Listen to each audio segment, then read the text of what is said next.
घर पे पढ़ाई चैनल, एजुकेशन चैनल है ये, घर पे पढ़ाई 9th 10th आईसीएसई और सीबीएसई के बोर्ड की फिजिक्स, मैथ्स और के साथ साथ कई अन्य सब्जेक्ट इतनी जानकारी दे दी जाएगी कि साल भर आप घर बैठे ही जो है ट्यूशन से ज़्यादा नॉलेज गेन कर लेंगे। तो आज मैं शुरुआती जो चैप्टर होते हैं, देखिए आईसीएसई बोर्ड में शुरुआत में जो रैशनल नंबर्स, इरेशनल नंबर्स का चैप्टर है और सीबीएसई में 10th के चैप्टर है, उसमें जो कॉमन एक प्रॉब्लम आती है दोनों क्लासेस में पूछी जाती है, आईसीएसई के 9th में और सीबीएसई के 10th में। मैं वो एक प्रॉब्लम आपको समझा रहा हूँ क्योंकि आएगी आपकी जो फोर्थ कमिंग एग्जाम होगा, जो लोकल एग्जाम होगा आपका घरेलू डोमेस्टिक एग्जाम, उसमें ये पूछा जाएगा। तो आप देखिए, I am taking this example, prove that under root 5 is what, irrational. इसको प्रूव करना है आपको, इसको आप हमको जो है इरेशनल प्रूव करना है, राइट।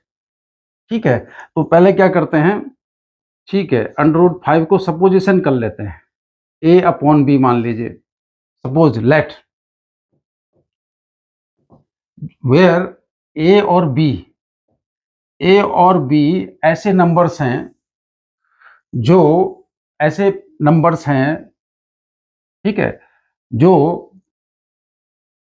हमने यहां लिए हैं जहां बी 0 नहीं है, ठीक है, और ए और बी के जो फैक्टर्स हैं, इसके कोई फैक्टर्स नहीं है 1 के अलावा, एक्सेप्ट 1। तो ऐसे ए और बी हम सेलेक्ट कर लेते हैं और ए और बी मान लेते हैं। अब स्क्वायरिंग बोथ साइड्स, जब स्क्वायर करेंगे, जब स्क्वायरिंग बोथ साइड्स करेंगे तो रूट 5 का स्क्वायर 5 हो जाएगा और ये ए स्क्वायर अपॉन बी स्क्वायर आ जाएगा, राइट। जब ए स्क्वायर बी आ जाएगा, आप क्रॉस मल्टीप्लाई करेंगे, ए स्क्वायर बन जाए A square 5b square. It implies that, जब क्रॉस मल्टीप्लाई किया हमने, A square equal to 5b square आ गया। आप इसको इक्वेशन 1 मान लीजिए, ठीक है। अब आप देखिए, हमारा जो है हमारे टारगेट पे 5 है। अब आप इसको अगर 5 से डिवाइड करेंगे, आप 5b स्क्वायर को 5 से डिवाइड करेंगे, डिवाइड कर सकते हैं। देयरफॉर द इक्वेशन 1 का 5b स्क्वायर जो राइट में है, that is divisible by 5। That simply means that A square is divisible 5।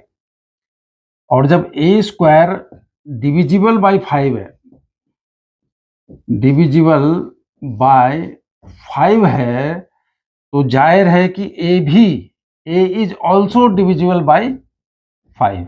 देखिए, आप पॉइंट नोट कीजिए, 5b square is divisible by 5, no doubt, you can understand it very easily, आसानी से। इसका मतलब अब 5b स्क्वायर ए स्क्वायर के बराबर है, यानी कि ए स्क्वायर 5 से डिविजिबल है। अब जब ए स्क्वायर 5 से डिविजिबल है तो आप लोगों को पता होगा कि ए भी 5 से डिविजिबल होगा, ठीक है। अब आगे बढ़ते हैं, ये स्टेप 1 है दरअसल। अब स्टेप 2 में हम आगे बढ़ते हैं। स्टेप 2 में हम मान लेते हैं कि भाई a is equal to 5c, c एक नंबर है, इंटीजर है। अब इंटीजर कहिए इसको, यहां भी a और b इंटीजर थे, c एक इंटीजर है, यहां पे लिख दें तो ज्यादा अच्छा है, c is an integer, right. Again squaring both sides, again squaring both sides, तो जब स्क्वायर करेंगे यह आ जाएगा A square equal to 25c square, right. Now look at the equation 1, A square की वैल्यू क्या है, ए स्क्वायर की वैल्यू 5b स्क्वायर है, तो अब यह 5b square equal to 25c square आ गया। अब आप 5 से डिवाइड कर लेंगे, देखिए 5 से ये भी डिवाइड हो रहा है, 5 से ये भी डिवाइड हो रहा है। जब पूरी इक्वेशन को आप 5 से डिवाइड करेंगे बॉस, तो आपको क्या मिलेगा, नो डाउट आपको मिलेगा b square equal to 5c square. अब देखिए आप, 5c square is divisible by 5, quite understandable thing, आसानी से समझे जाने लायक चीज है। जब मैं कहता हूं कि 5c स्क्वायर 5 से डिवाइड हो रहा है, तो इसका मतलब आप समझिए कि मैं कह रहा हूं कि b स्क्वायर 5 से डिवाइड हो रहा है। और जब मैं कह रहा हूं कि b स्क्वायर 5 से डिवाइड हो रहा है, तो इसका यह भी मतलब होता है कि b इज डिविजिबल बाय 5। तो जैसे मैंने यहाँ कंक्लूजन निकाला था a इज डिविजिबल 5, यहां मैंने कंक्लूजन निकाल लिया कि b is divisible, b is divisible by 5। अब देखिए, अब शुरू में हमने क्या कहा था, शुरू में हमने कहा था कि ए और बी के कोई फैक्टर नहीं है। हमने ए और बी ऐसे इंटीजर लिए हैं, ए और बी, जिनके कोई फैक्टर नहीं है एक्सेप्ट 1। और यहां हम क्या कह रहे हैं कि b इज डिविजिबल बाय 5। यहां हमने क्या कहा था, a इज डिविजिबल बाय 5। अब हमने हमारा कंक्लूजन क्या है एट द मोमेंट कि a और b डिविजिबल बाय 5 है। इसका मतलब क्या हुआ कि a और b का 5 कॉमन फैक्टर है, यानी कि 5 is common factor CF of a and b। ये देखिए आप, यानी कि मैं कहना चाहता हूं कि 5 जो है a और b का कॉमन फैक्टर है। अब जब 5 a और b का कॉमन फैक्टर है तो जाहिर है कि ये कॉन्ट्राडिक्शन है। यहां हम कह रहे थे कि ए और बी का कॉमन फैक्टर कुछ नहीं है एक्सेप्ट 1 के, 1 तो सभी का कॉमन फैक्टर है। यहां हम कह रहे हैं कि ए और बी का कॉमन फैक्टर 5 है, यानी कि कॉन्ट्राडिक्शन है। और ये कॉन्ट्राडिक्शन की वजह क्या है, what is the reason for this contradiction? इस कॉन्ट्राडिक्शन का रीजन ये है कि हमको √5 को इरेशनल नंबर प्रूव करना है, तो हम √5 को रेशनल नंबर मान के चले हैं। ये देखिए, ये शुरू में भी अज्यूम कर सकते थे, बाद में भी ऐड कर सकते हैं, शुरू में कर लीजिए। हम a√5 को रेशनल नंबर मान के चले थे। यहां हम, ये है इसका बेस, और यहां हम अभी कंक्लूजन निकाल रहे हैं कि a और b का कॉमन फैक्टर 5 है, यानी कॉन्ट्राडिक्शन है। यहां हम कह रहे थे कि a और b का कॉमन फैक्टर 1 के अलावा कोई नहीं है। ठीक है, तो ये जो कॉन्ट्राडिक्शन है ये किस बेस पे है? इस बेस पर कि हम √5 को रेशनल नंबर मान के चले थे। तो चूंकि हम √5 को रेशनल नंबर मान के चले थे, इसको rational number, we had assumed that √5 is the rational number. Therefore, on the basis of this contradiction, it is proved that under √5 is an irrational number. Is an irrational number. Hence proved. ये है boss, इस तरह का। मैं और भी example दूंगा, आज तो लॉन्चिंग डे है, पहला दिन है, आपको बहुत बार समझाएंगे, बहुत अच्छी तरह से समझाएंगे। लेकिन आज चूंकि लॉन्चिंग डे है तो बहुत ज़्यादा डिटेल में मैंने समझाया नहीं, लेकिन आपको इतना मैंने डिटेल में समझा दिया है कि आप रीजनेबली जो है पूरे मार्क्स अचीव कर सकते हैं इसमें। Now I am going to take up another question, and that another question is also important for, you know, 9th standard ICSE and 10th standard CBSE, ये 2 क्लासों के लिए वो भी जरूरी है बॉस।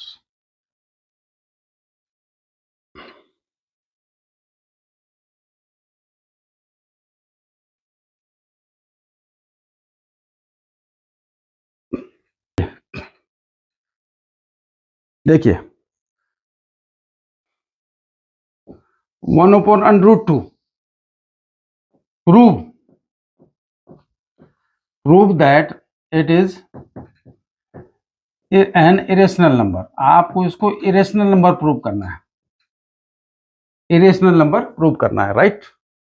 तो यहां भी वही कॉन्ट्राडिक्शन से ही हमारी बिगनिंग होती है, क्योंकि दरअसल ये क्वेश्चन थ्योरम है, basically these are the theorems जो ज्योमेट्री में होती हैं, वहीं से ट्रेस की गई हैं ये चीजें। अब देखिए, तो हम क्या कहेंगे, लेट 1/√2 इज रेशनल। वही कॉन्ट्राडिक्शन देखिए, हमने, ये एजम्पशन है, यहां पर आप एजम्पशन भी ब्रैकेट में कह सकते हैं, एजम्पशन कह सकते हैं बहुत अच्छी तरह से, अगर आप करना चाहते हैं तो, नॉलेज के लिए भी और मार्क्स के लिए भी। ठीक है, अब देखिए आप, ये 1/√2 है, ठीक है, तो आप 1/√2 का रेशनलाइजेशन तो करेंगे ही। ठीक है, कैसे करेंगे इसका रेशनलाइजेशन? ऐसे करेंगे रेशनलाइजेशन। क्या हुआ, नतीजा क्या निकला? आपको मिला √2/2। जाहिर है कि आप इसको, you can write it 1/2 right. ठीक है, अब जब ये 1/2 है, अभी आपने क्या कहा था कि 1/√2 इज रेशनल नंबर, तो भाई 1/√2 का ही तो दूसरा चेहरा है ये। This is the another face for 1/√2। यानी कि मैं कह सकता हूं मैथमेटिकली कि 1/√2 इक्वल टू 1/2 इंटू √2, राइट। अब मैं यहां कह रहा हूं कि 1/√2 रेशनल नंबर है, तो जाहिर है कि 1/2 भी रेशनल नंबर है, यानी कि ये भी रेशनल नंबर है, क्योंकि दोनों बराबर हैं। अगर दो बराबर चीजें हैं, ये अगर रेशनल नंबर है तो दोनों बराबर होने के नाते ये भी रेशनल नंबर हुआ। ये होती है ना सिंपल चीज। अच्छा, अब आगे बढ़ते हैं। देखिए 1/2 रेशनल नंबर है। अब देखिए व्हाट अबाउट 2? 2 क्या है, रेशनल नंबर है या irrational number? 2 is an rational number. अब देखिए 2 रेशनल नंबर है। अब आप इसको मल्टीप्लाई कीजिए 2 से, इसको इसको, ये जो आपका रिजल्ट आया है, जब आप इसको 2 से मल्टीप्लाई करेंगे, आप क्यों कर रहे हैं 2 से मल्टीप्लाई? क्योंकि आप जानते हैं अच्छी तरह से, you know very well that rational number multiplied by another rational number result, that is product is also rational number. जब हम साबित कर चुके हैं, प्रूव कर चुके हैं कि ये रेशनल नंबर है 1/2√2, तो मैं इसको 2 से मल्टीप्लाई कर रहा हूं। 2 से क्यों मल्टीप्लाई कर रहा हूं? 2 हमारे फोकस में है, ये देखिए 2 हमारे फोकस में है, तो 2 से जब मैं मल्टीप्लाई कर रहा हूं, 2 रेशनल नंबर है, डिक्लेयर्ड है, 1/2√2 हमने डिक्लेयर किया है, राइट। तो दोनों का प्रोडक्ट भी जो है क्या होगा, क्या आएगा प्रोडक्ट? ये कैंसिल कर देंगे आप, √2 आएगा। तो इसको भी rational number multiply by rational number is suppose to be the rational number. अब ये रेशनल नंबर हो गया, ठीक है। आप क्या मान के चले थे? हमें क्या दिया गया था? 1/√2 को इरेशनल नंबर प्रूव करना है, ठीक है। अब ये √2 आ गया, ठीक है। अब √2 को रेशनल नंबर प्रूव कर पाए हम, क्यों कर पाए? किस कॉन्ट्राडिक्शन पे? कि 1/√2 रेशनल नंबर है, इस बेसिस पे। एक बार और देखिए, √2 को हम रेशनल नंबर यहां पर अपने सॉल्यूशन में √2 को रेशनल नंबर प्रूव कर पाए हैं on the basis, on the contradiction. क्या कॉन्ट्राडिक्शन है, लिख सकते हैं यहां पे, the contradiction is this that 1/√2 is rational number. इस कॉन्ट्राडिक्शन के बेसिस पे हम साबित कर पाए √2 रेशनल नंबर है, अभी साबित कर पाए आपके सामने। तो इसका मतलब, इसलिए इसी कॉन्ट्राडिक्शन के बेसिस में जब √2 रेशनल नंबर है हम प्रूव कर पाए, तो इसलिए हमारा एजम्पशन तो ये था कि 1/√2 रेशनल नंबर है, ठीक है। अब हम प्रूव कर पाए कि √2 रेशनल नंबर है, इसलिए 1/√2 इज इरेशनल नंबर। ये है इसका सिंपल प्रोसेस।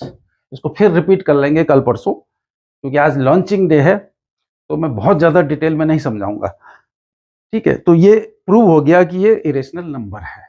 अब मैं एक क्वेश्चन और करूंगा आज, क्योंकि लॉन्चिंग डे है, एक क्वेश्चन और करूंगा। ये 9th के आईसीएससी में एक स्टूडेंट ने मुझसे पूछा था, जो पढ़ने आते हैं, ठीक है। हालांकि ये तो 10th को भी पूछा जा सकता है, कई 10th के बच्चे भी नहीं कर पाएंगे। तो आप जरा मनन जरा मुझे वहीं से डिक्टेट करवा दीजिए। चलो कपड़े से कर देते।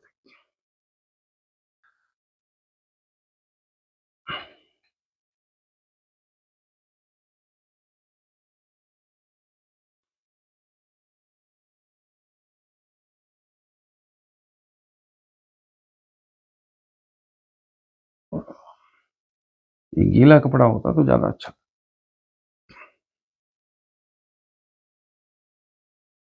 Is it okay? Is it okay? Green light.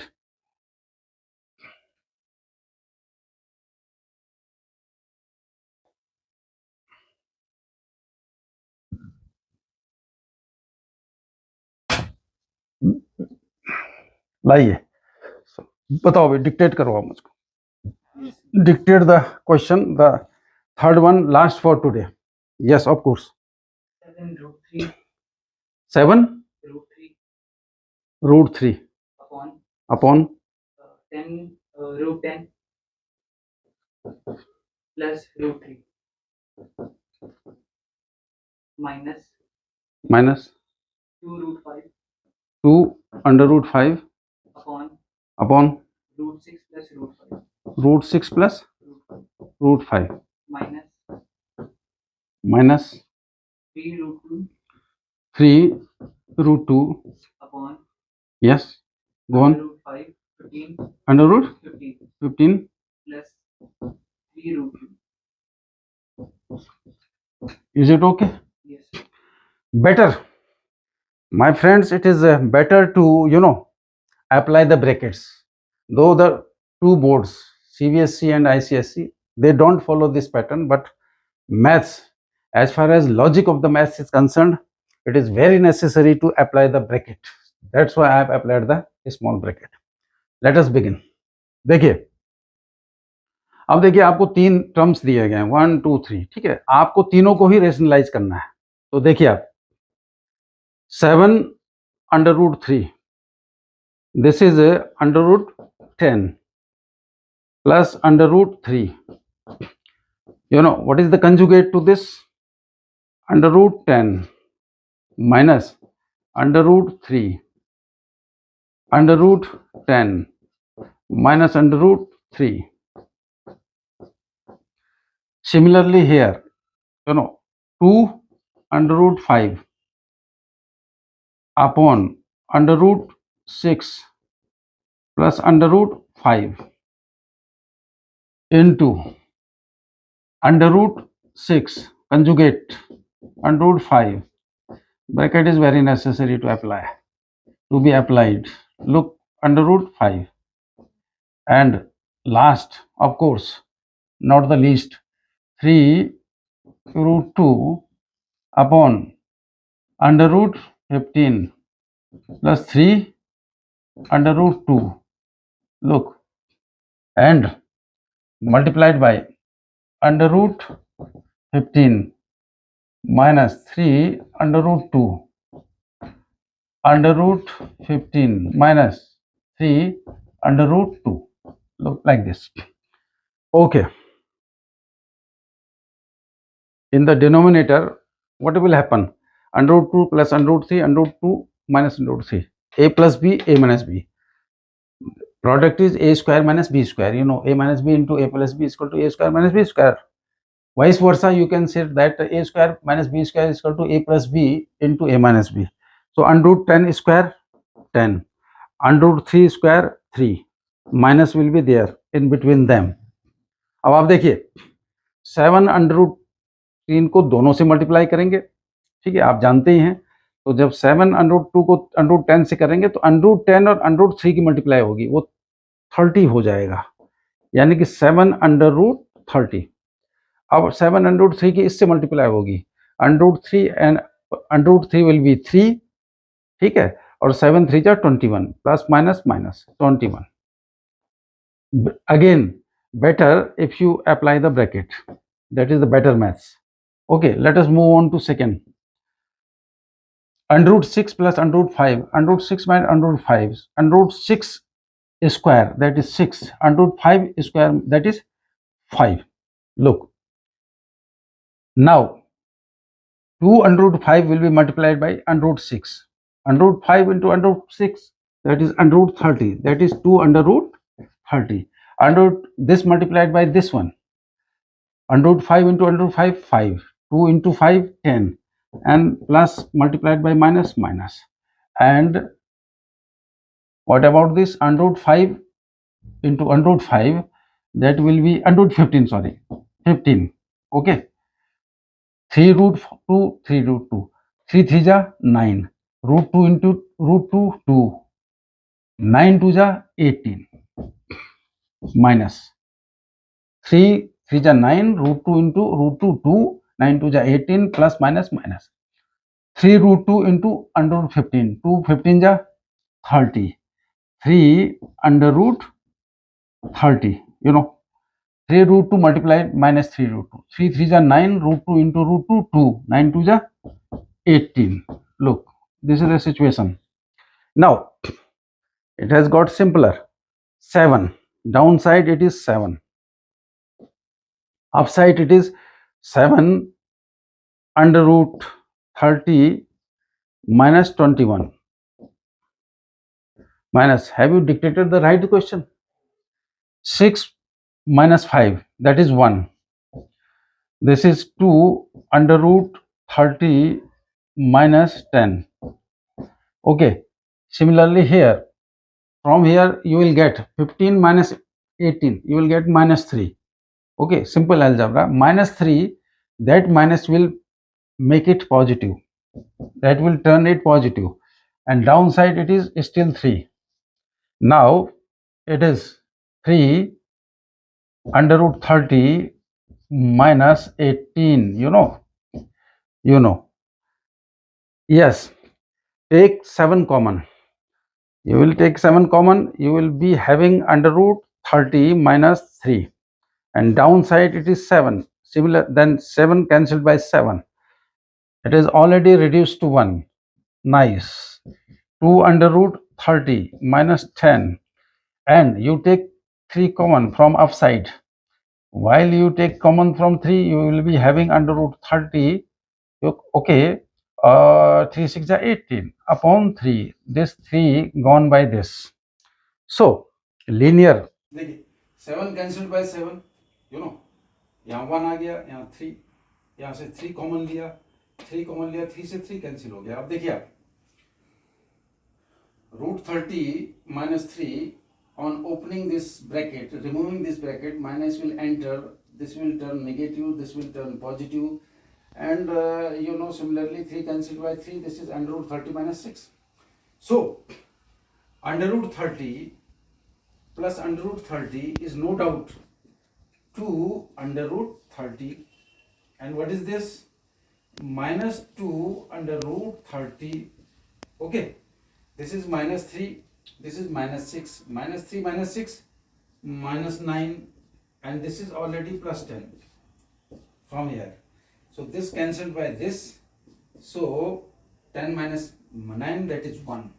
तो इस तरह से इसका 1 आंसर आएगा. ये सीबीएसई के लिए भी इम्पोर्टेंट है. 10th में बहुत कम लोग कर पाएंगे, अगर आने वाले 4th के एग्जाम में दे दिया जाए, बहुत कम लोग कर पाएंगे. आईसीएससी के 9th में भी पूछा जाएगा, जो पहला एग्जाम कुछ दिनों बाद होने वाला है जुलाई में. Thank you.